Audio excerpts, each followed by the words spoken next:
আল্লাহ তাআলা জানায় দেয়, ও গোলাম, মৃত্যুর সময় তোমার অবস্থা কেমন হবে জানো? যদি তুমি আমি আল্লাহর প্রতি ইস্তেকামত থাকতে পারো, ও গোলাম, তোমার ঘরটা বেশি ভালো না, তোমার ঘরটা টিনের ঘর। রাতের বেলা টিনের ঘর থেকে কেমন জানি কুয়াশার পানি পড়ে, ঘুমাইতে গেলে তোমার ঘরের পাশ থেকে দুর্গন্ধ যুক্ত আসে, কিন্তু তোমার ভালো কোনো ঘর না। কিন্তু তুমি আল্লাহওয়ালা, তুমি নামাজি, তুমি আল্লাহর দ্বীনের উপর ইস্তেকামত তোমার রয়েছে। আল্লাহ তাআলা যখন মালাকাল মাউত ফেরেশতা পাঠায় দিবে, মালাকাল মাউত ফেরেশতাকে বলবে, এটা আমার গোলাম, এটা আমার বান্দা। ও ফেরেশতা সাবধান, তার সাথে কিন্তু খারাপ আচরণ করবা না, তার সাথে তুমি ভালো আচরণ করবা। আল্লাহ তাআলা বলবেন, ওই বান্দার ঘরের কাছে তুমি যখন যাইবা, বান্দাকে বলবা, তার মৃত্যুর সময় যখন সাকরাত শুরু হয়ে যাবে, বান্দা আজরাইল আলাইহিস সালাতু ওয়াস সালামকে দেখে যারা বেনামাজি, বেপরদা, বেরোজাদারি, যারা নাফরমান, তাদের ভিন্ন হিসাব। যারা আল্লাহ তাআলার গোলাম, যারা আল্লাহ তাআলাকে মেনেছেন, আল্লাহ রাসূলের দ্বীনকে মেনেছেন, তাদের অবস্থা কেমন হবে? আল্লাহ বলেন, ফেরেশতারে, আমার বান্দাকে জান্নাতটা দেখা দাও, আর তুমি তাকে ঘোষণা দিয়ে দাও, আল্লাহ তাখাফু, তোমার কোনো চিন্তা থাকবে না, তোমার কোনো ভয় থাকবে না। ওই যে দেখো, তোমার জন্য মৃত্যুর পরেই জান্নাত রেডি আছে, বলেন সুবহানাল্লাহ। ওই যে দেখো, তোমার জন্য এই জান্নাত, এই জান্নাত তোমার জন্য রেডি। আল্লাহ রাব্বুল আলামিন বান্দাকে এমন ভাবে দুনিয়া থেকে নিয়ে যাবেন যেন বান্দা মায়ের কোলে দুধ খাইতে খাইতে যেমন কোন দুগ্ধ সন্তান ঘুমায় যায়। আর আল্লাহ তাআলা সেদিন তাকে এইভাবে বলবেন, আল্লাহ তাখাফু, তোমার কোনো ভয় নাই, ওয়ালা তাহজানু, তোমার কোনো চিন্তাও থাকবে না। মৃত্যুর সময় আমাদের ভয় আর চিন্তা, এই দুইটা জিনিস বেশি থাকে, বলেন ঠিক কিনা? দেখবেন সাকরাতের সময় চোখ উল্টে যায়, অনেকেই পায়খানা প্রস্রাব পর্যন্ত করে দেয়, বলেন ঠিক কিনা? এত ভয়, কিন্তু বান্দা মৃত্যুর ভয় করে না, আল্লাহকে ভয় করে না। আল্লাহ বলেন, ইয়া আইয়ুহাল্লাযীনা আমানুত্তাকুল্লাহ, ও বান্দা তুই আমাকে ভয় কর, আর আমার আযাব ও গজবকে ভয় কর। কারণ তুই যখন আমাকে ভয় করবি, তোর দ্বারা কখনো গুনাহ হবে না, বলেন ঠিক কিনা? আর যারা বেঈমান, নাফরমান, তাদের অবস্থা কেমন? কিতাবের মধ্যে পাওয়া যায়, তামবিল গাফিলের মধ্যে ইমাম গাজ্জালী রাহমাতুল্লাহি আলাইহি লেখেন, একজন বেঈমান নাফরমান মৃত্যুর সময় আযাবের ফেরেশতারা, মালাকাল মাউত ফেরেশতা এত ভয়ঙ্কর রূপে বান্দার সাথে আসে, তার চোখগুলো যেন নীল দরিয়ার মতো, তার মাথা থাকবে আসমানে, তার পাও থাকবে জমিনে, এত বড় বড় তার নখগুলো থাকবে। বান্দাকে যখন বান্দার পা থেকে বান্দাকে রূহ কবজ করতে থাকবে, আর বান্দাকে বলবে, আয় ও নাফরমান আত্মা, দুনিয়াতে কত সুযোগ তোকে দিল আমার আল্লাহ, সে আসতে চাইবে না, দুনিয়া থেকে যাইতে চাইবে না। আল্লাহ তাআলা ফেরেশতাকে এত ক্ষমতা দিবে, তার রগগুলো ছিঁড়ে ছিঁড়ে তার থেকে রূহটা বের করে নিবে, বলেন নাউজুবিল্লাহ। सूरज ने दिया यफिन शुआओं का ये पैगाम, दुनिया है अजब सी जे कभी सुबह कभी शाम, दुनिया है अजब सी जे कभी सुबह कभी शाम। दुनिया में हो दुनिया का तलबगार नहीं हो, बाजार से गुजर हो खरीदार नहीं हो, बाजार से गुजर हो खरीदार नहीं हो। এই দুনিয়া মিছে বলে ভাই শুধু আশার খেলাঘর, জানি না কে আনিল এই সংসারের ভর। নদী পথে নৌকা চালাও কের মাঝি ভাই, বেলা ডুবার আগে আমি ওপার উঠতে চাই, ডুবে গেলে বেলা রে আর উঠে না, ভেঙে গেলে মেলার আর জমিনা আইনামা তাকুনু ইউদরিকুমুল মাউতু ওয়ালাউ কুনতুম ফি বুরুজিম মুশাইয়াদা। দীপ্ত কণ্ঠে হাফিজ কহে ফুলতাজা কি রই কখনো এক রাতর কি দুরাত রহি বলবো জিসিনা তোর জীবন হकीकत से तो दुनिया बे खबर है दुनिया की नुमाइश पर नजर है नमी गुया के आज दुनिया जुदाबाश बहर कारी की बाशी बन खुदाबाश। अल्हम्दुलिल्लाह আল্লাহ পাকের দরবারে অসংখ্য গণিত শুকর সুজুদ। বোয়ালিয়া দারুস সালাম গণকবরস্থান ও মৃত ব্যক্তির রুহের মাগফিরাত কামনায় এলাকাবাসী ও যুব সমাজের উদ্যোগে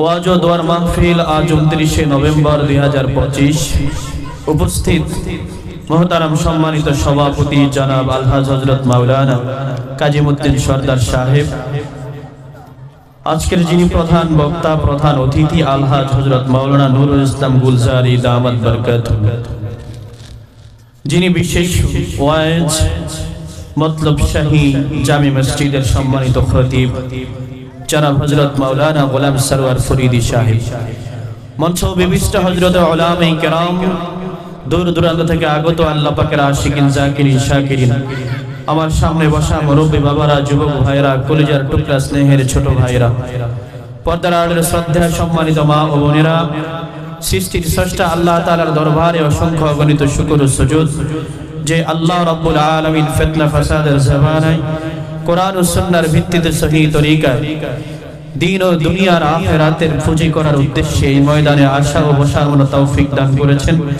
মহামনিবের দরবারে সকলেই আল্লাহ পাকের শিখানো বিষয় শুকরিয়া আদায় করি আলহামদুলিল্লাহ।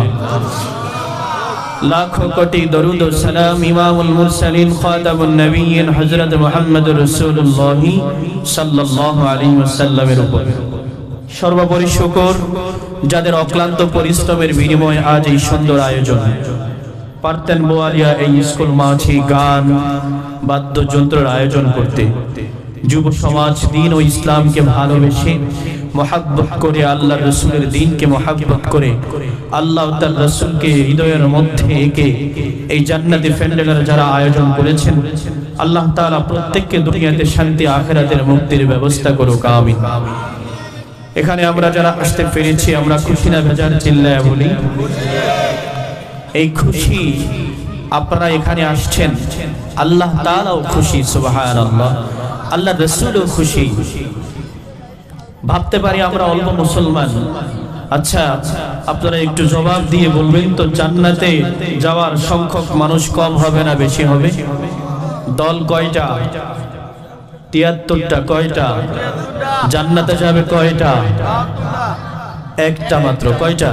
আর বাকি সবাই কি জাহান্নামী? বাকি সবাই কি? আল্লাহ চায় না বান্দা জাহান্নামে যাক, আল্লাহ বান্দাকে বিভিন্ন ভাবে সুযোগ দেন। আল্লাহ চায় বান্দা আদর করে বানাইছে, এই আদরের বান্দা যেন জান্নাতে যায় যে কোনো কিছুর বিনিময়ে। এই জন্য জাহান্নামে যখন বান্দা যাবে তখন আল্লাহর কাছে আরজি করবে, আল্লাহ আপনার দুনিয়াতে আবার আমাকে আরেকবার পাঠান, আমি আপনার হুকুম মতো চলবো, আপনার নবীর তরিকা মতো চলবো, আরেকটা বার সুযোগ দেন। আল্লাহ তাআলা সেদিন বলবে আর কোনো সুযোগ নাই, কারণ দুনিয়াতে বাবা আমাদের আসার সিরিয়াল আছে, যাওয়ার কোনো সিরিয়াল নাই। এই জন্য আমরা এখানে যারা আসছি সবাই আল্লাহ তার রাসূলকে খুশি করার জন্য আসছি। কেউ যদি শেষ পর্যন্ত মুনাজাত দিয়ে চোখের পানি ফেলে দোয়া করতে পারেন, আল্লাহ তাআলা আপনার জীবনের সমস্ত গুনাহ খাতাগুলো মাফ করে দিবে সুবহানাল্লাহ। আমি যে আপনাদের সামনে কোরআনুল কারীমের 2 আয়াত তেলাওয়াত করেছি, এক আয়াত বলেছি ইয়া আইয়ুহাল্লাযীনা আমানু তাকুল্লাহ ওয়া কুনু মা'আস সাদিকিন, আল্লাহ বলেন বান্দা আমাকে ভয় কর আর আমার নেককার ফরেজগার মুত্তাকি আল্লাহ ওয়ালাদের সাথে বন্ধুত্ব বাড়ায় দাও, তাদের সঙ্গে চলো। সুবহানাল্লাহ। তাহলে দুনিয়াতে আমাদের বন্ধু হবে কারা? আল্লাহ ওয়ালা মুত্তাকি যারা। আর এদের সাথে সম্পর্ক বাড়ালে দুনিয়াতেও সফল, আখিরাতেও সফল। দুনিয়াতে যারা খারাপদের সাথে সম্পর্ক, যুবক যখন কোনো গাঞ্জাখোর, মদখোর, ঘুষখোর এদের সাথে সম্পর্ক থাকে তখন সে ভালো হয় না খারাপ হয় বলেন তো? আর যদি তার সম্পর্ক ইমাম, মুয়াজ্জিন, সমাজের আলেম, ভালো লোকদের সাথে তার সম্পর্ক, তার শান উঁচু হয় না নিচু হয় বলেন তো? তার শান উঁচু হয়। এই জন্য আল্লাহ নিজেই বলেন ইয়া আইয়ুহাল্লাযীনা আমানুত্তাকুল্লাহ ওয়া কুনু মা'আস সাদিকিন। আল্লাহ রাব্বুল আলামিন বলেন ও দুনিয়ার মুমিনের দল, আমি আল্লাহকে তোমরা ভয় করবা। ভয় করার পর আর তোমরা দুনিয়াতে যে চলবা, দুনিয়াতে চলার জন্য আমি সবার সাথে চলার জন্য বলি নাই, আল্লাহ ওয়ালা তাকওয়া মুত্তাকি তাদের সঙ্গে তোমরা হইবা। ফার্সি কবি কুলের সম্রাট কবি গোসলখানার মধ্যে ঢুকেছেন। গোসলখানার মধ্যে ঢোকার পর মাটির চাকা দেখা যায়, আর মাটির চাকা থেকে কেমন জানি সুন্দর সুঘ্রাণ আসতেছে। মাটির চাকা থেকে সুঘ্রাণ আসতেছে। কবি প্রশ্ন করে, রে মাটি, তোমার থেকে কেমন জানি সুঘ্রাণ পাওয়া যায়, কারণ কি? কবিকে উত্তর দিয়ে বলেন, আল্লাহ আপনি আমার জবান খুলে দেন, আমি আপনার বান্দাকে বলে দেই কিভাবে আমার থেকে সুঘ্রাণ আসছে। ওই মাটি আল্লাহর কাছ থেকে যখন ক্ষমতা চাইলেন, মাটির জবান আল্লাহ তাআলা খুলে দিলেন। মাটি কবিকে বলেন, ও ফার্সি কবি, আমি একটা ফুলের সংঘর্ষে ছিলাম, আমি কদম ফুলের সংঘর্ষে ছিলাম। এই ফুলের সাথে আমার সম্পর্ক ছিল, আর ফুলের একটা গ্রান, ফুলের একটা কলি আমার মধ্যে আসছে। আমার মধ্যে আসার পর ওই ফুলের গ্রানটা আমার মধ্যে আসছে। এই জন্য মাটির গ্রানের মধ্যেও ফুলের গ্রান পাওয়া যায়। দুনিয়াতেও যারা আল্লাহ ওয়ালাদের সাথে সম্পর্ক, দুনিয়াতেও যারা আলেমদের সাথে সম্পর্ক, দুনিয়াতে যারা আল্লাহ ওয়ালাদের সাথে সম্পর্ক বাড়ায় দিছে রে, তাদের দুনিয়াও সফল, আখিরাতেও সফল। ও যুবক ভাই, নবীর উম্মতের দল, আল্লাহ রাব্বুল আলামিন বলেন এই ময়দান যারা সাজাইলো, এই ময়দানে যারা বসলো, আল্লাহ তাআলার ফেরেশতারা এই ময়দানের চতুর্পাশ দিয়া একজনের কাঁধের উপর আরেকজন দাঁড়াইতে দাঁড়াইতে আল্লাহ রাব্বুল আলামিনের আরশ পর্যন্ত পৌঁছে যায়। ফেরেশতাদেরকে আল্লাহ জিজ্ঞেস করেন, ও ফেরেশতারা তোমরা কই থেকে আসছো? ফেরেশতারা বলে, আল্লাহ ওই যে বোয়ালিয়া স্কুল মাঠ থেকে আমরা আসছি। বলে, তোমরা কি জন্য আসছো? আল্লাহ তাআলার কাছে ফেরেশতারা ডাক দিয়া বলেন, রে আল্লাহ, আপনার বান্দাগুলো কোরআনের প্যান্ডেল সাজাইলো, আপনার রাসূলের ভাষ্য মতে জান্নাতের বাগান সাজাইলো। জান্নাতের বাগানের মধ্যে এমন কতগুলো আপনার গোলাপ, যেই গোলাপগুলো বসে বসে কোরআনের ময়দানে কোরআনের আওয়াজ শুনলো, কোরআনের সাথে সম্পর্ক বাড়ায়া দিল, কোরআনের সাথে সম্পর্ক বাড়ায়া দিল, আল্লাহ ওয়ালাদের সাথে সম্পর্ক বাড়ায়া দিল। বলে, কালাম কার? বলে, আল্লাহ কালাম হলো আপনার। এই কোরআন কার কথা? ফেরেশতারা বলে, আল্লাহ এই কোরআন আপনার কথা। বলে, কার উপর নাজিল হয়েছেন? বলে, আপনার হাবিবের উপর কোরআন নাজিল হয়েছেন। হাবিবের উপর কোরআন নাজিল হয়েছেন। এই কোরআনের কথাগুলো যেই ময়দানে হয়, এই ময়দানের মধ্যে যারা আসছে ফেরেশতারা সাক্ষী থাকো, তারা কি চায়? বলে আল্লাহ আপনার বান্দারা জাহান্নাম থেকে পানাহ চায়, আপনার বান্দারা জান্নাতের মেহমান হতে চায়। বলে তারা কি জান্নাত দেখছে কিনা? বলে না, জান্নাত দেখে নাই। জাহান্নাম দেখছে কিনা? বলে আল্লাহ আপনার বান্দারা জান্নাত দেখে নাই, আপনার বান্দারা জান্নাত দেখি নাই। বলে ফেরেশতারা তোমরাই তো বলেছো আমার বান্দাদেরকে না বানানোর জন্য, তোমরাই তো বলেছো বান্দাদেরকে না বানানোর জন্য, আমার বান্দাদেরকে না বানানোর জন্য। তোমরা যখন বললা, আমি বললাম আমার চাইতে তোমরা বেশি ভালো জানো না। আল্লাহ তাআলা বলেন আমার বান্দাকে যখন আমি গুনাহ করার শক্তিও দিলাম, আমার বান্দাকে আমি আবার ক্ষমা চাওয়ার শক্তিও দিলাম। আমার বান্দা যখন এই ময়দান থেকে চোখের পানি ফেলে ফেলে কান্না করে আপনার ওয়ারিসদের সাথে সম্পর্ক বাড়ায় দিয়া, আপনার কোরআনের সাথে সম্পর্ক বাড়ায় দিয়া আপনার কাছে ক্ষমা চায়, বলেন তোমরা তাদেরকে জানায় দাও তারা যেহেতু জান্নাত দেখে নাই, জাহান্নামও দেখে নাই, আমি আল্লাহ তাদের জীবনের সব গুনাহগুলো ক্ষমা করে দিলাম। কাদের কুদরত দারি বল কামাল, আনতা রব্বি আনতা হাসবি জুল জালাল, তুহি কাদের জলিলুল্লাহ জাহাদর বহারকারী কে বাশি বানিকাদার। তাহলে এই ময়দানের দাম আছে না নাই? বলেন, চিল্লা বলেন, এই ময়দানের দাম আছে না নাই? আল্লাহ তাআলা বলেন ও বান্দা ওয়াকুনু মা'আস সাদিকিন, সম্পর্ক রাখবা কোরআনের সাথে, নবীর ওয়ারিসদের সাথে সম্পর্ক রাখবা। এই কোরআনের সাথে সম্পর্ক রাখলে লাভ না ক্ষতি? বলেন কেমন লাভ? ইমাম গাজ্জালী রাহমাতুল্লাহি আলাইহি তার জবানার মধ্যে একজন কাঠুরি কাঠ কাটে, দিনের বেলা সারা দিন শুধু কাঠ কাটে কাঠ, আর রাতের বেলা ঘরের মধ্যে স্ত্রী সন্তান নিয়ে নীরবে ঘুমায়। এই কাঠ কাটুরি হঠাৎ করে ইন্তেকাল করলো। ওই অঞ্চলের মধ্যে ভালো কোনো আলেম নাই, তাকে যে দাফন করাবে, তাকে যে কাফন দিবে, এমন কোনো ভালো কোনো লোক নাই।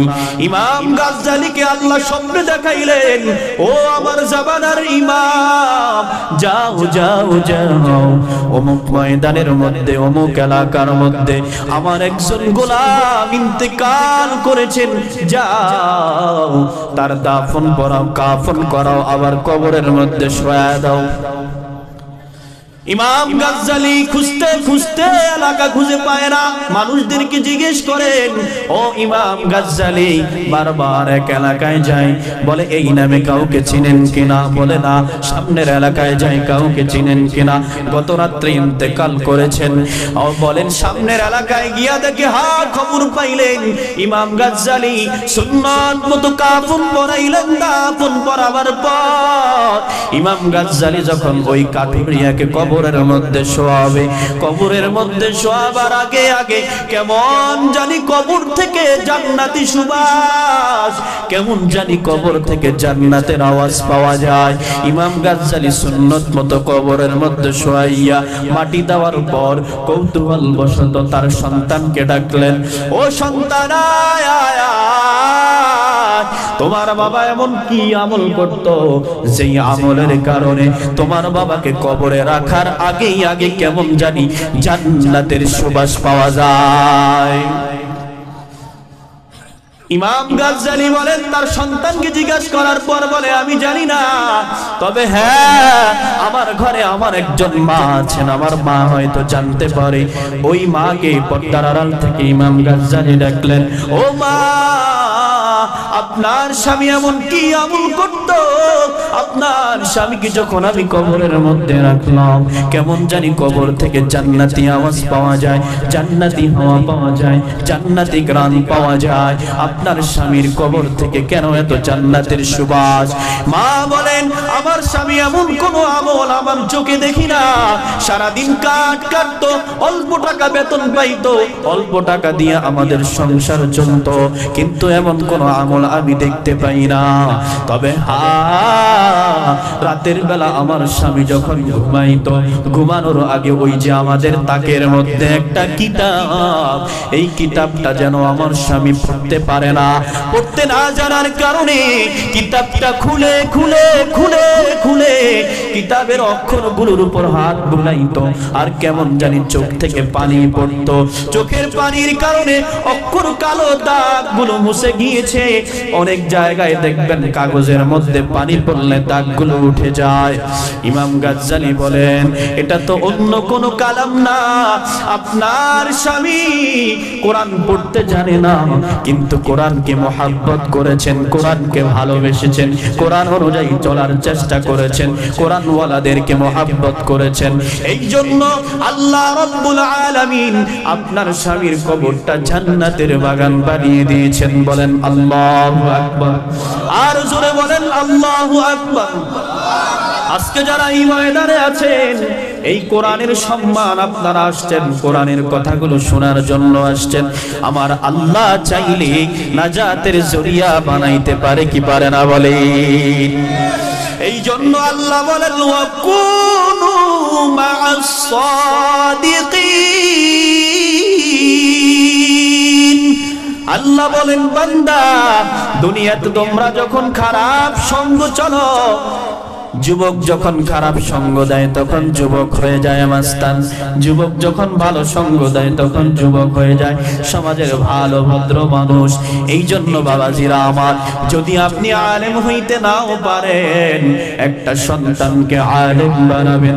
যদি একটা সন্তানকে আলেম না বানাইতে পারেন, তাহলে বংশের মধ্যে একজনকে আলেম বানাবেন, বংশের মধ্যে একজনকে আলেম বানাবেন। যদি তাও না পারেন, তাহলে আলেমদের সাথে সম্পর্ক ভালো রাখবেন। তবে সাবধান সাবধান, আলেমদের বিদ্বেষ করা যাবে না। আলেমদের বিদ্বেষ হলো স্বয়ং আল্লাহর সাথে আল্লাহ যুদ্ধ ঘোষণা করেন। এই জন্য আল্লাহ তাআলা বলেন, দুনিয়াতে আর কোন নবী আসবে না, রাসূল আসবে না।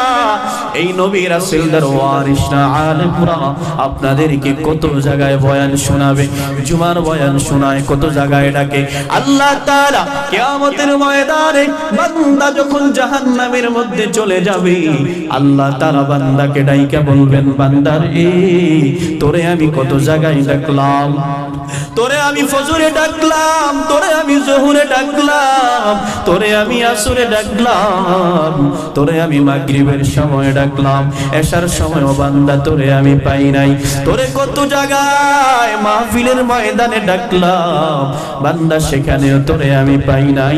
আজকে কেন বান্দা তুই আমাকে ডাকো? আল্লাহ তাআলা সেদিন বান্দার ডাকে সাড়া দিবে না। এই জন্য আল্লাহ তাআলা কোরআনের অন্য আয়াত তেলাওয়াত করেছিলাম। আল্লাহ তাআলা বলেন, ইন্নাল্লাযীনা ক্বালু রাব্বুনাল্লাহ।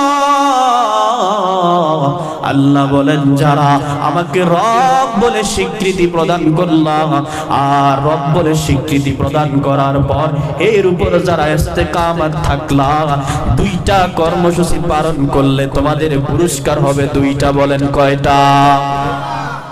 ইন্নাল্লাযীনা ক্বালু, এক নাম্বার রব আল্লাহ, দুই নাম্বার ক্বালু রাব্বুনাল্লাহু সুম্মা ইসতাকামু। এই রব যখন আমরা স্বীকৃতি প্রদান করে ফেলেছি, তখন এর উপর ইস্তেকামত থাকা, আর পুরস্কার হবে দুইটা। আল্লাহ বলেন, পুরস্কারগুলোর নাম বলতেছি। এক নাম্বার আল্লাহ তাআলা বলবেন, আল্লাহ তাখাফু ওয়া লা তাহজানু ওয়া আবশিরু বিল জান্নাহ। তোমার কবরেও ভয় থাকবে না, হাসরেও ভয় থাকবে না, মিজানেও ভয় থাকবে না, কোথাও তোমার কোনো ভয় থাকবে না। পরিশেষে তোমার নাম আল্লাহ তাআলা জান্নাতের খাতারে উঠায় দিবে। বলেন সুবহানাল্লাহ। কাজ কয়টা? দুইটা। কাজ কয়টা? ইন্নাল্লাযীনা ক্বালু রাব্বুনাল্লাহ, এটা কিন্তু আদায় হয়ে গেছে। আমরা যখন রূহের জগতের বিপদের মধ্যে ছিলাম, আল্লাহ রাব্বুল আলামিন তখন আমাদেরকে বলেছেন, ও বান্দা আমি কি তোমাদের রব নই? আলাস্তু বিরাব্বিকুম। তখন আমরা বলেছিলাম ক্বালু বালা। তখন আমরা রব। আল্লাহ স্বীকৃতি 1 নাম্বার গুণ শেষ। 2 নাম্বার গুণের নাম ইন্নাল্লাযীনা ক্বালু রাব্বুনাল্লাহ সুম্মা ইসতাকামু। বান্দা আল্লাহ তাআলার এই দ্বীনের উপর, হুকুমের উপর ইস্তেকামত থাকা। ইস্তেকামত আমরা থাকতে পারি না তো। ইস্তেকামত থাকলে পুরস্কার হবে 2টা। 1 নাম্বার পুরস্কার হবে যে তার কবরে ভয় নাই, মিজানে ভয় নাই, হাসরে ভয় নাই, কোথাও কোনো ভয় নাই। ওয়া আবশিরু বিল জান্নাহ, বান্দা সরাসরি তার ঠিকানা হবে জান্নাত। সুবহানাল্লাহ। তাহলে ইস্তেকামত থাকতে হবে রাসূলের সাহাবায়ে কেরামের মতো। কার মতো চিল্লায়া বলেন? ইস্তেকামত থাকতে হবে হযরত আবু বকরের মতো, ইস্তেকামত থাকতে হবে বেলালের মতো, ইস্তেকামত থাকতে হবে আবু যর গিফারির মতো, ইস্তেকামত থাকতে হবে খালিদ বিন ওয়ালিদের মতো, রাসূলের সাহাবায়ে কেরামের মতো দ্বীনের উপর ইস্তেকামত থাকতে হবে। আমাদের শরীর যখন একটু অসুস্থ হয়, একটু ঠান্ডা লেগে যায়, একটু জ্বর হয়ে যায়, তখন আমরা মসজিদ ছেড়ে দেই, জামাত ছেড়ে দেই, আল্লাহর হুকুমের উপর ইস্তেকামত থাকতে পারি না। কিন্তু সাহাবায়ে কেরাম কেমন দিনের উপর ইস্তেকামত থেকেছেন? আল্লাহর নবীজির সাহাবী হযরত আবু বকর রাদিয়াল্লাহু তাআলা আনহু। আবু বকরকে আল্লাহর রাসূল বহু আগে জানায়া দিলেন, ও আবু বকর, অমুক দিন আমি মক্কার জমিন থেকে মদিনায় হিজরত করব। ও আবু বকর রেডি থাকবা, এই জমিনে আর আমার কোনো থাকার সুযোগ নাই, আর আমি থাকতে পারবো না।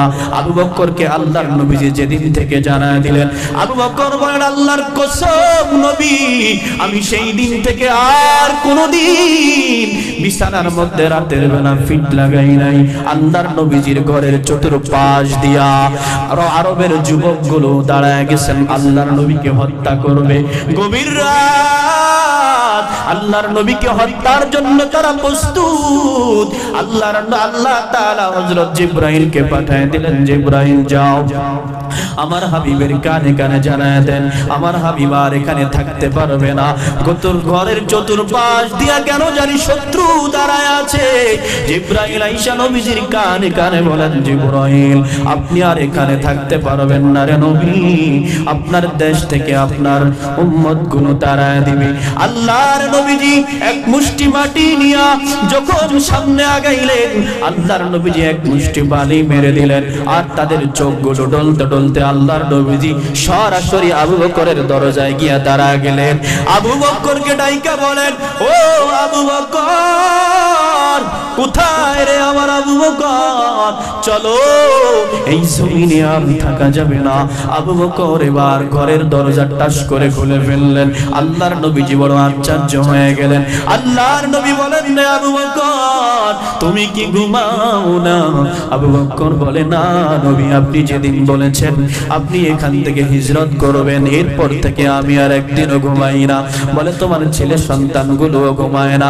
বলে, আল্লাহর নবী আপনি তো জানেন না, দূরের সফরের মধ্যে আপনি যাবেন, আমি যে বাহন আপনার জন্য ব্যবস্থা করলাম, ওই বাহনটাও কেমন জানি ঘুমায় না, আমার মেয়েটাও ঘুমায় না, নাস্তা নিয়ে রেডি হয়ে আছে। আল্লাহর নবী আল্লাহর কাছে বলে, আল্লাহ আমার আবু বকরের এই আমল আপনি কবুল করেন। কিয়ামতের ময়দানে সর্বপ্রথম আল্লাহ তাআলা মানুষদের মধ্য থেকে আবু বকরের আমল দিয়া হিসাব নিকাশ শুরু করবে। এবার আবু বকর দাঁড়ায় গেলেন, নবীজির সঙ্গে ছুটলেন মক্কার জমিন থেকে মদিনার জমিন। আবু বকর একবার নবীজির সামনে যায়, আবার পিছনে যায়, আবার কেমন জানি সামনে যায়, আবার কেমন জানি পিছে যায়। আবু বকর, নবীজি ডাইকা বলেন, না আবু বকর আপনি কেন এমন করেন? একবার সামনে যান, আবার কেমন জানি পিছনে যান, তার কারণ কি? আবার ডাইনে যান, আবার বামে যান। আবু বকর ডাইকা বলেন, ও আমার নবী, ও আল্লাহর হাবিব, আপনি আমার মতো একজন মুরব্বী সাহাবীকে নিয়ে আপনি মক্কা থেকে মদিনায় হিজরত করতে গেলেন। আপনার বড় বড় সাহাবীরা হযরত খালিদ বিন ওয়ালিদ, হযরত ওমর বড় জাদ্রেল নেতা ছিলেন, তাকে নিয়েও তো আপনি মক্কা থেকে মদিনায় হিজরত করতে পারতেন। আমার মতো একজন মুরব্বী সাহাবীকে নিয়ে আপনি মক্কা থেকে মদিনায় গভীর রাত শত্রুর আক্রমণ, আমি আবু বকরের অন্তরে আপনার জায়গা, আপনাকে বেঈমান কাফেররা ডান দিক থেকে আক্রমণ করে কিনা আমার বড় ভয় হয়। আপনাকে বাম দিক থেকে আক্রমণ করে কিনা রে নবী আমার বড় ভয় হয়। আপনাকে সামনে থেকে আক্রমণ করে কিনা আমার বড় ভয় হয়। এই জন্য আবু বকর একবার সামনে পিছনে সামনে তাকান। আবু বকর ডাক দিয়া বলেন, ও নবী, আপনি যদি বেঈমান কাফেররা আপনাকে আক্রমণ করে আমি আবু বকর সহ্য করতে পারবো না। এই জন্য আমি আপনার দ্বীনের জন্য ইস্তেকামত থাকতে চাই, দ্বীনের জন্য জীবনকে বিলিয়ে দিতে চাই। এইভাবে আবু বকর নবীদের সাথে হিজরত করলেন। লম্বা ঘটনা। এই জন্য আল্লাহর নবীদের সাহাবীরা যত গভীর ষড়যন্ত্র হয়েছে নবীজির বিরুদ্ধে, সাহাবীরা কখনো আল্লাহর নবীকে ছেড়ে চলে যান নাই। দ্বীনের উপর ইস্তেকামত থেকেছেন, দ্বীনের উপর তারা মজবুত থেকেছেন। আমরাও এখান থেকে ঘোষণা করব, আজকের পর থেকে আমরা এক ওয়াক্ত নামাজও কাজা করব না, ইনশাআল্লাহ। পারব তো? আল্লাহ রাব্বুল আলামিন বলেন, পুরস্কার হবে তোমাদের দুইটা যদি ইস্তেকামত থাকতে পারো। আজকে তো আমাদের 500 টাকা 1000 টাকার বিনিময়ে আমাদের ঈমান বিক্রি হয় কি হয় না বলে? হ্যাঁ, সামনে ভোট আইতেছে, দেখা যাবে কার ঈমান কত মজবুত, ঠিক কি না? আর ফজরের সময় আবার দেখা যায় বেঈমান আর ঈমানের মধ্যে পার্থক্য। আল্লাহ রাসূল বলেন, মুসলমান আর বেঈমানের মধ্যে পার্থক্য হলো নামাজ। যে ব্যক্তি এক ওয়াক্ত নামাজ ফজর বলেন, জোহর বলেন, আসর বলেন কাজা করবে, 2,88,000 বছর জাহান্নাম। দুনিয়ার আগুন না, জাহান্নামের আগুন। যেই আগুন হলো দুনিয়া থেকে 70 গুণ আল্লাহ তাআলা বেশি এটার তেজক্রিয়া রেখেছেন। নাউজুবিল্লাহ। সহ্য করা যাবে? ও যুবক ভাই, জীবনের কত ওয়াক্ত নামাজ শেষ হয়ে গেল।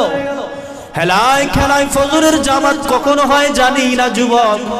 9টা 10টা বাজে ঘুম থেকে উঠে এমন যুবক আমাদের সমাজে আছে না নাই বলে? ফজরের কখন ওয়াক্ত হয়, কখন ওয়াক্ত চলে যায়, যুবকের জানা নাই। এই জন্য যুবক বলতে চাই, আল্লাহ তাআলা কিছুদিন পর পর এই জমিনটাকে একটা নাড়া দেয় আর সতর্ক করে, এই জমিনটা হবে আমার, আর এই জমিনের রাজত্ব চলবে আমার, দুনিয়ার কোনো মানুষের না। বলেন ঠিক কিনা? ভূমিকম্প দেখছেন নি? হ্যাঁ, আল্লাহ তাআলার 2 সেকেন্ডের ক্ষমতা নাই 10 তলা থেকে একেবারে নিচতলা নামাইতে, ঠিক কিনা? তারপরও আমাদের বেনামাজি নামাজ পড়ে না, বেরোজদারি রোজা রাখে না, যাদের উপর হজ ফরজ এখনো হজ করে না, ঘুষ খাওয়া ঘুষ খোয়া এখনো ছাড়তে পারে না, এবং মুসলমান আমাদের সমাজে আছে না নাই বলে? আল্লাহ বলেন, আমি ধরি না, ধরলে কিন্তু ছাড়ি না। আল্লাহ তাআলা ছাড় দেয় কিন্তু ছেড়ে দেয় না। বলেন ঠিক কিনা? এই জন্য আল্লাহ তাআলার এই আযাব ও গজব গুলো থেকে আমাদের শিক্ষা নেওয়া উচিত। আল্লাহ তাআলার দ্বীনের উপর মজবুত থাকা উচিত। যে আমার কল্লা চলে যাবে, জীবন চলে যাবে, তারপরও দ্বীন থেকে এক চুল পরিমাণ আমি বাইরে হব না, এই সিদ্ধান্ত গ্রহণ করা উচিত। বলেন ঠিক কিনা? যত অসুস্থ থাকুক না কেন, আল্লাহ তাআলা সব কিছুর কাফারা দিয়েছেন, কিন্তু নামাজের কোনো কাফারা নাই। আছে? বলেন তো। যারা একেবারে মাযুর অসুস্থ তাদের বিষয় ভিন্ন। দাঁড়ায় পড়তে না পারেন, আপনাকে বসে পড়তে হবে। বসে পড়তে না পারেন, আপনাকে শুয়ে পড়তে হবে। শুয়ে পড়তে না পারেন, ইশারা ইঙ্গিতে পড়তে হবে। তবে নামাজ ছাড়া যাবে? নামাজ ছাড়া যাবে? এই যে মাহফিলগুলোর উদ্দেশ্য কি বলেন তো? মাহফিলগুলোর উদ্দেশ্য যেন বেনামাজি নামাজি হয়, যেন সমাজের মধ্যে উচ্ছৃঙ্খলা, যুবকগুলো এগুলো দ্বীনের পথে চলে আসে, যেন সমাজটা সোনালী যুগ হয়ে যায়, ব্যাপক দৌড়ার জন্য পর্দায় চলে আসে। এই মাহফিল থেকে যদি একজন মানুষ শিক্ষা গ্রহণ করে, হেদায়েত গ্রহণ করে, তাহলে এই মাহফিলটা সার্থক। তাহলে আল্লাহ তাআলা যে বলেছেন, ইন্নাল্লাযীনা ক্বালু ربنا الله ثم استقاموا تتنزل عليهم الملائكة ألا تخافوا ولا تهزنوا وأبشروا بالجنة আল্লাহ তাআলা বলেন বান্দা তোমার কোনো ভয় থাকবে না এক নাম্বার মানুষের প্রথম গাটি প্রথম দরওয়াজার নাম হলো মৃত্যু আল্লাহ তাআলা বলেন যারা আমাকে আল্লাহ বলে স্বীকৃতি দিয়েছেন আর আমার দ্বীনের উপর ইস্তেকামত থেকেছেন আল্লাহ তাআলা বলেন মৃত্যুর সময় তাদের অবস্থা কেমন হবে আল্লাহ তাআলা জানায় দেয় ও গোলাম মৃত্যুর সময় তোমার অবস্থা কেমন হবে জানো যদি তুমি আমি আল্লাহর প্রতি ইস্তেকামত থাকতে পারো ও গোলাম তোমার ঘরটা বেশি ভালো না তোমার ঘরটা টিনের ঘর রাতের বেলা টিনের ঘর থেকে কেমন জানি কুয়াশার পানি পড়ে ঘুমাইতে গেলে তোমার ঘরের পাশ থেকে দুর্গন্ধ যুক্ত আসে কিন্তু তোমার ভালো কোনো ঘর না কিন্তু তুমি আল্লাহওয়ালা তুমি নামাজি তুমি আল্লাহর দ্বীনের উপর ইস্তেকামত তোমার রয়েছে আল্লাহ তাআলা যখন মালাকাল মাউত ফেরেশতা পাঠায় দিবে মালাকাল মাউত ফেরেশতাকে বলবে এটা আমার গোলাম এটা আমার বান্দা ও ফেরেশতা সাবধান তার সাথে কিন্তু খারাপ আচরণ করবা না তার সাথে তুমি ভালো আচরণ করবা আল্লাহ তাআলা বলবেন ওই বান্দার ঘরের কাছে তুমি যখন যাইবা বান্দাকে বলবা তার মৃত্যুর সময় যখন সাকরাত শুরু হয়ে যাবে বান্দা আজরাইল আলাইহিস সালাতু ওয়াস সালামকে দেখে যারা বেনামাজি বেপরদা বেরোজাদারি যারা নাফরমান তাদের ভিন্ন হিসাব যারা আল্লাহ তাআলার গোলাম যারা আল্লাহ তাআলাকে মেনেছেন আল্লাহ রাসূলের দ্বীনকে মেনেছেন তাদের অবস্থা কেমন হবে আল্লাহ বলেন ফেরেশতারে আমার বান্দাকে জান্নাতটা দেখা দাও আর তুমি তাকে ঘোষণা দিয়ে দাও আল্লাহ তাখাফু তোমার কোনো চিন্তা থাকবে না তোমার কোনো ভয় থাকবে না ওই যে দেখো তোমার জন্য মৃত্যুর পরেই জান্নাত রেডি আছে বলেন সুবহানাল্লাহ ওই যে দেখো তোমার জন্য এই জান্নাত তোমার জন্য রেডি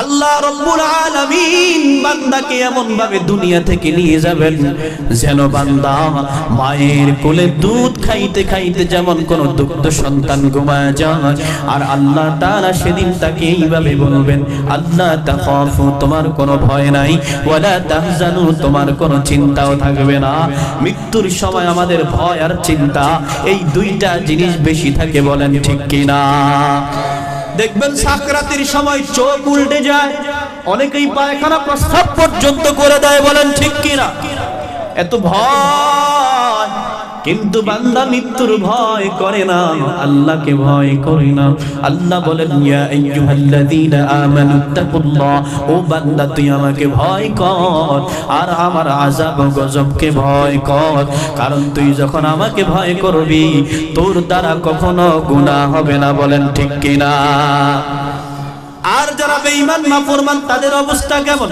কিতাবের মধ্যে পাওয়া যায় তামবিল গাফিলের মধ্যে ইমাম গাজ্জালী রাহমাতুল্লাহি আলাইহি লেখেন একজন বেঈমান নাফরমান মৃত্যুর সময় আযাবের ফেরেশতারা মালাকাল মাউত ফেরেশতা এত ভয়ঙ্কর রূপে বান্দার সাথে আসে তার চোখগুলো যেন নীল দরিয়ার মতো তার মাথা থাকবে আসমানে তার পাও থাকবে জমিনে এত বড় বড় তার নখগুলো থাকবে বান্দাকে যখন বান্দার পা থেকে বান্দাকে রূহ কবজ করতে থাকবে আর বান্দাকে বলবে আয় ও নাফরমান আত্মা দুনিয়াতে কত সুযোগ তোকে দিল আমার আল্লাহ সে আসতে চাইবে না দুনিয়া থেকে যাইতে চাইবে না আল্লাহ তাআলা ফেরেশতাকে এত ক্ষমতা দিবে তার রগগুলো ছিঁড়ে ছিঁড়ে তার থেকে রূহটা বের করে নিবে বলেন নাউজুবিল্লাহ বার হইতে চাইবে না বের হইতে চাইবে না আর ওই রূহ আল্লাহর কাছে বলবে আল্লাহ ওই রূহটা যখন তাকে ইদ্রিন দেওয়া হবে আল্লাহ তাআলার কাছে যখন এটা কার রূহ নিয়ে আসছো প্রথম আসমানে যাবে প্রথম আসমানের দরওয়াজা খুলবে না বলে অমুকের ছেলে অমুক দ্বিতীয় আসমানে যাবে তৃতীয় আসমানে যাবে আসমানের দরজা খুলবে না জাহান্নামের ফেরেশতারা তাকে সাত জমিনের নিচে জাহান্নামের মধ্যে নিক্ষেপ করবে এই জন্য বলতে চাই বাবা, আল্লাহ তাখাফু, আল্লাহকে ভয় করেন। আর যদি চিন্তা না করতে পারেন আল্লাহর জান্নাত যদি আপনি আমি পেতে চাই, তাহলে 1 নম্বর কর্মসূচির নাম হলো আমার আল্লাহর হুকুমগুলো মানা। আল্লাহর হুকুম আসছে, ময়দানে যেতে হবে, জিহাদের ময়দান। আল্লাহর নবীর একজন সাহাবী ছিলেন হযরত উসামা রাদিয়াল্লাহু তাআলা আনহু। এই উসামা রাদিয়াল্লাহু তাআলা আনহু হঠাৎ করে বিয়ে করবে। এত কালো তার চেহারা ছিল, তার কাছে ভালো কোনো টাকা নাই। আল্লাহর নবীজি ডাইকা বলেন, ও সাহাবী তুমি কি বিয়ে করবা? বলে হ্যাঁ, কিন্তু আমার কাছে কে দিবে মেয়ে? বলেন আল্লাহর নবীজি বলেন, আমি চিঠি লিখে দেই, আমার সাহাবী ওসমানের কাছে চিঠি নিয়ে দিবা, আর বলবা তোমাকে 10 দিরহাম দেওয়ার জন্য। আল্লাহর নবীজি চিঠি লিখে দিলেন, সাহাবী চলে গেলেন হযরত ওসমানের কাছে। ওসমানের কাছে যাওয়ার পর সাহাবী এবার তাকে 10 দিরহাম দেওয়ার পর বাজারের মধ্যে চলে গেলেন। বাজারের মধ্যে গিয়া আল্লাহর নবীজির কথা মতো সে বিয়ের বাজার করতে লাগলো। যখন অর্ধেক বাজার হয়ে গেল, হঠাৎ করে মদিনার বাজারে আওয়াজ, আল্লাহর নবীজি ডাকলেন, যুদ্ধের ময়দানে যেতে হবে। সাহাবী বলেন, আমি যদি এখন যুদ্ধের ময়দানে যাই, আমার হাবিব কখনো আমাকে যুদ্ধের ময়দানে নিবে না, কারণ আল্লাহর নবীজি আমাকে বিয়ের বাজার করার জন্য পাঠাইলেন। আল্লাহর নবীজির সাহাবী তালহা রাদিয়াল্লাহু তাআলা আনহু এবার অর্ধেক বাজার করার পর আর অর্ধেক টাকা যখন ছিল, একটা তলোয়ার কিনলেন আর যুদ্ধের সরঞ্জাম কিনলেন। আল্লাহর নবীজির এই সাহাবী যুবক আল্লাহর নবীকে না জানো, তাকে না দেখে সে রুমাল বেচালেন, কালো একটা রুমাল। কারণ আল্লাহর নবীজি বললেন, তুমি যুদ্ধে যাওয়ার প্রয়োজন নাই, বাড়িতে চলে যাও। যেন আল্লাহর নবীজি আমাকে না চিনে এই যুবক কালো একটা রুমাল পেঁচায়া যুদ্ধের ময়দানে চলে গেলেন। ওই যে শিবিরের মধ্যে গিয়া আল্লাহর নবীর সাহাবী তলোয়ার নিয়া একটা একটা করে বেঈমান নাফরমানের কল্লা ছিঁড়তে লাগলেন, কল্লা নিতে লাগলেন। হঠাৎ করে তারা বললেন, এটা আবার কোন সাহাবী? কালো কাপড় মেলে আসছে, কালো কাপড় দিয়ে আসছে। আল্লাহর নবীজি দেখতে দেখতে দেখেন ওই বেঈমান নাফরমানগুলো তার দিকে চতুর্দিকে আক্রমণ করতে লাগলো। এক পর্যায়ে আল্লাহর নবীর সাহাবীকে শাহাদাত বরণ করে ফেললো। যুদ্ধ শেষ। এবার আল্লাহর নবী বলেন, ও সাহাবীরা রে, আমার কোন কোন সাহাবী ইন্তেকাল করেছেন, শাহাদাত বরণ করেছেন, তাদেরকে নিয়ে আসো। নিয়ে আসতে আসতে আসতে ওই যে বেঈমানদের শিবিরের একেবারে কাছে গিয়া দেখে ওই যে আল্লাহর নবীর সাহাবী তালহার কেমন জানি মৃত্যুর খবর শোনা যায়, লাশ পড়ে আছে। যখন তার মুখ থেকে যখন কালো কাপড়টা সরায়া আল্লাহর নবীজি তার সামনে নিয়ে আসলেন, বলেন, আমার সাহাবীকে আমি বিবাহের বাজার করার জন্য পাঠাইলাম, আমার সাহাবী কেন আবার চলে আসলো? ও সাহাবীরা রে, আমার সাহাবী আমাকে এত বেশি ভালোবেসেছেন, দ্বীনের উপর এত বেশি ইস্তেকামত থেকেছেন। আল্লাহ তাআলার কাছ থেকে জিবরাইল অর্ডার নিয়া জান্নাতি হুরগুলোকে পাঠায় দিলেন। জান্নাতি হুরগুলো আয়েশা নবীজিকে বলেন, নবী, আপনার যেই সাহাবী আপনাকে না জানাইয়া যুদ্ধের ময়দানে বিবাহ বাদ দিয়া শাহাদাত বরণ করেছেন, আপনার এই সাহাবীকে আমাদেরকে দেন, জান্নাতের মধ্যে তার গোসল হবে। বলেন সুবহানাল্লাহ। আউলিয়ারা কার কুবওয়ানা হাসান, আউলিয়ারা কারে হুকবানা হাসান, নাইলে মুমিন সুয়ে মুমিন নিশাওয়া, নাইলে কাফির সুয়ে কাফির মিশাওয়া। আমাদের ঈমান হতে হবে কার মতো? চিল্লায়া বলেন। ঈমান হতে হবে সাহাবীদের মতো, ঈমান হতে হবে হযরতে আবু বকরের মতো, ঈমান হতে হবে হযরতে উসমানের মতো, ঈমান হতে হবে হযরতে আলীর মতো। হযরতে ওমর ছিলেন জাহান্নামী একজন। ওমর আল্লাহ তাআলার কাছে আল্লাহর নবীজি দোয়া করলেন, আল্লাহ হযরতে ওমরকে আপনি ইসলামের জন্য কবুল করেন। ওমর যখন ইসলামের জন্য আসবে, ইসলামের অনেক বিজয় হয়ে যাবে, কারণ ওমর এত বড় একজন জাদ্রের নেতা ছিলেন, আজাদি ছিলেন। সে যখন তলোয়ার নিয়ে বেহেরে যাইতেন, তখন কোন মুসলমান সাহাবী তার সামনে দাঁড়াবার সুযোগ ছিল না। আল্লাহর নবীজি এবার গভীর রাতে দোয়া করলেন, আল্লাহ নয়তো ওমর নয়তো আবু জাহেল, এই দুইজনের একজনকে আপনি ইসলামের জন্য কবুল করেন। বলেন তো আল্লাহর নবীজি দোয়া করলে সেই দোয়া কবুল হয় কি হয় না বলেন? আল্লাহ তাআলা সেই দোয়া কবুল করলেন, কিন্তু আবু জাহেলের জন্য করেন নাই, ওমরের জন্য করছে। ওমর যায় নবীজির মাথা আনার জন্য, ওমর নবীজির মাথা আনার জন্য যায়। পথিমধ্যে তার ভগ্নিপতির সাথে দেখা, বলে কোথায় যাও? বলে নবীজির মাথা আনার জন্য। হযরত ওমর রাদিয়াল্লাহু তাআলা আনহু গিয়ে দেখে আল্লাহর নবীজির কাছে তার ভগ্নিপতি এবং বোন কোরআন তেলাওয়াত করতেছে।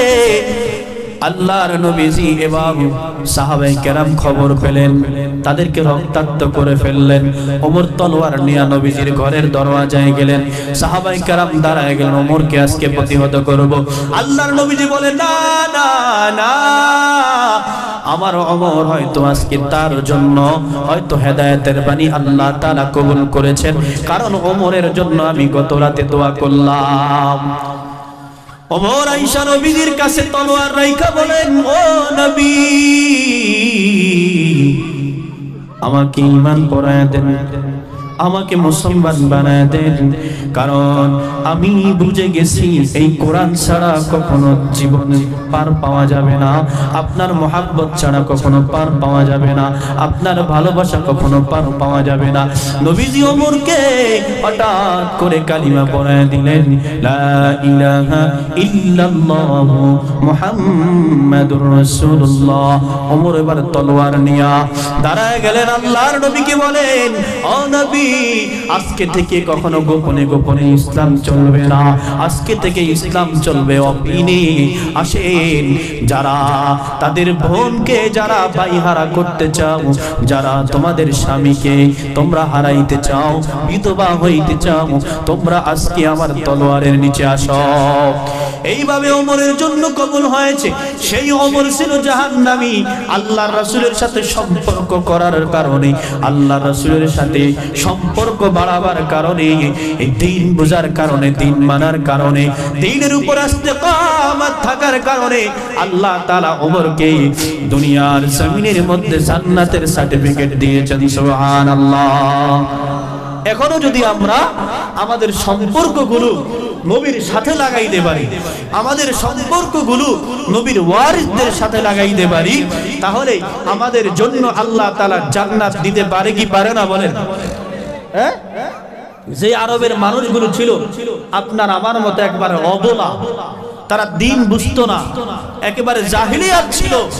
আল্লাহর রাসূলের সাথে সম্পর্ক রাখার কারণে যেই সাহাবী কালো আফ্রিকার বেলাল, যেই বেলালের ঠোঁটগুলো মোটা মোটা ছিল, যেই বেলাল আল্লাহ রাসূলের মুয়াজ্জিন ছিলেন, যেই বেলাল আজান না দিলে আল্লাহ তাআলা সেদিন সুবহ সাদিক করতেন না, সেই বেলাল আজান যখন দিতেন তখন ভোর হইতে ছাড়া ভোর হইতো না। আল্লাহ তাআলা বেলালকে এত কবুল করছেন, তার কারণ কি বলেন তো? সম্পর্ক ছিল কার সাথে? নবীজির সাথে। আর আমরা সেই নবীর উম্মত। আল্লাহ তাআলা নিজেই বলেন যে যারা আমাকে পেতে চাও তারা আগে আমার নবীজির অনুসরণ অনুকরণ করো। আজকে আমি আপনাদের কি কয়েকটা আমলের কথা বলে যাই, কয়েকটা আমলের কথা বলে যাই, যে আমলগুলো আপনি মৃত্যু পর্যন্ত করবেন। কি পর্যন্ত বলেন? মৃত্যু পর্যন্ত করবেন। প্রত্যেক ফজর এবং মাগরিব এই দুই ওয়াক্ত ছাড়া বাকি ওয়াক্তগুলো প্রতি নামাজের পরে পড়বেন সূরা ইখলাস অর্থাৎ কুল হুয়াল্লাহ। কি পড়বেন? পারেন না? কুল হুয়াল্লাহু আহাদ এই সূরা পারেন না? এটা পড়বেন একবার একবার করে। কুল আউযু বিরাব্বিল ফালাক পড়বেন একবার, কুল আউযু বিরাব্বিন নাস পড়বেন একবার।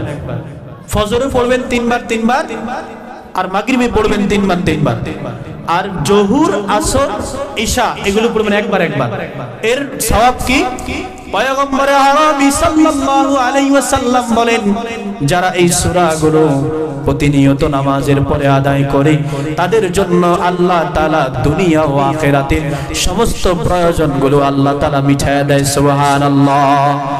দুনিয়া আমল ছোট না বড় বলেন তো? একেবারে ছোট্ট আমল না, একেবারে অল্প আমল। এই জন্য আল্লাহ রাসূল বলেন, আখলিস দীনাকা ইয়াকফিকাল আমালুল কালিল, তোমরা অল্প আমল করো, এই অল্প আমলই নাজাতের জন্য যথেষ্ট হয়ে যাবে। কিন্তু সেই আমলের মধ্যে ইখলাস থাকতে হবে। কি থাকতে হবে? এই হাদিসটা যতবার পড়েছি ততবার হৃদয় বড় কম্পিত হয়েছে। আল্লাহ তাআলা কিয়ামতের ময়দানে তিনজন লোকের মাধ্যমে আল্লাহ তাআলা হিসাব নিকাশ শুরু করবেন। এক নাম্বার বলে ডাকবেন নামাজিকে, ও নামাজি আয়, কিয়ামতের ময়দানে আজকে নামাজের হিসাব দে। কারণ আল্লাহ তাআলা বলেন কিয়ামতের ময়দানে সর্বপ্রথম হিসাব হবে নামাজ। নামাজিকে ডাইকেরা বলবেন, নামাজি আসো আসো আসো, আজকে হিসাব দাও। বলবেন আল্লাহ আমি তো নামাজ পড়েছি, আমি সব করেছি, আমার হিসাবটা আপনি সহজ করে দেন। আল্লাহ তাআলা বলবেন, ও নামাজি, দুনিয়াতে নামাজ পড়ছো কিন্তু আমাকে দেখার উদ্দেশ্যে পড়ো নাই, ইখলাস নিয়তে পড়ো নাই, আজকে তোমার জন্য জাহান্নাম অবধারিত। দুই নম্বর ডাকবেন একজন আলেমকে, ও আলেম আসো, দুনিয়ার জমিনের মধ্যে কত মানুষকে কোরআনের কথা শুনাইলাম, কিন্তু তোমাকে আলেম বলবে এই জন্য শুনাইছো, তোমাকে আলেম বলবে, বড় বক্তা বলবে এই জন্য শুনাইছো, তুমি আমাকে খুশি করার জন্য শোনাও নাই। আল্লাহ তাআলার কাছে আলেম বলবে, আল্লাহ আপনাকে খুশি করার জন্য, আপনাকে রাজি করার জন্য আমি মানুষদেরকে কোরআনের কথাগুলো শুনাইছি। আল্লাহ তাআলা বলবেন না, ওই আলেমের জবান বন্ধ করে দিবে। আল্লাহ তাআলা বলবেন, আল ইয়াউমা নাফতিনু আলা আফওয়াহিহিম ওয়া তুকাল্লিমুনা আইদিহিম ওয়া তাশহাদু আরজুলুহুম বিমা কানু ইয়াকসিবুন। বান্দা সেদিন বলবে, আল্লাহ জবান যখন বন্ধ করে দিবে, বান্দার হাত কথা বলবে, বান্দার পাও কথা বলবে, বান্দার সমস্ত অঙ্গ প্রত্যঙ্গগুলো কথা বলবে। আল্লাহ তাআলার কাছে সাক্ষী প্রদান করবে, আল্লাহ আপনার বান্দা মিথ্যা বলেছেন, শুনেন এই হাত দ্বারা আপনার বান্দা কত মানুষের উপর অন্যায় করেছে, এই পাও দ্বারা কত খারাপ জায়গায় দৌড়াইছে, এই চোখ আপনার নিয়ামত, এই জবান আপনার নিয়ামত, আপনাকে না ডাইকা এই চোখ দিয়া ভালো কিছু না দেখা বান্দা অশ্লীল গান বাজনা দেখেছেন, অশ্লীল জায়গায় দৌড়াইছে। আল্লাহ তাআলা সেদিন বান্দার যখন অঙ্গ প্রত্যঙ্গগুলো কথা বলবে, বান্দার বিরুদ্ধে সাক্ষী দিবে, সেদিন বান্দা আর পার পাওয়ার কোনো সুযোগ থাকবে না। সেদিন বান্দা নামাজি হয়েও জাহান্নামে যেতে হবে। তার কারণ হলো বান্দা আল্লাহকে খুশি করার জন্য করে নাই। বলেন ঠিক কিনা?